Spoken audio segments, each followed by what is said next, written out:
నీ లైఫ్ని డిస్ట్రాయ్ చేస్తున్న ఎనిమీ అంట తెలుసా? అది ఫెయిల్యూర్ కాదు, అది పావర్టీ కాదు, అది నీ ఓన్ మైండ్. ప్రతిసారి నువ్వు ఒక డ్రీమ్ స్టార్ట్ చేస్తావు, జిమ్ స్టార్ట్ చేయాలి, బిజినెస్ స్టార్ట్ చేయాలి, లైఫ్ చేంజ్ చేయాలి. కానీ కొన్ని రోజుల తర్వాత నీ మైండ్ స్లోగా మాట్లాడుతుంది, కొంచెం రెస్ట్ తీసుకో, రేపు స్టార్ట్ చేద్దాం, ఇంకా టైం ఉంది.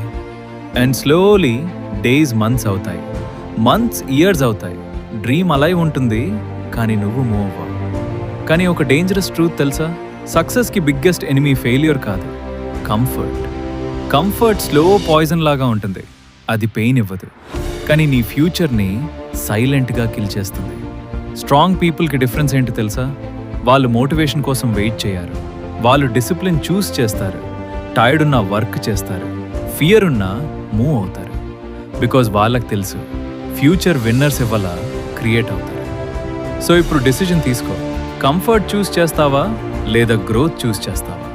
If you choose growth, like చేయి, సబ్స్క్రైబ్ చేయి, బికాజ్ ఇక్కడ మైండ్ సెట్ చేంజ్ అవుతుంది.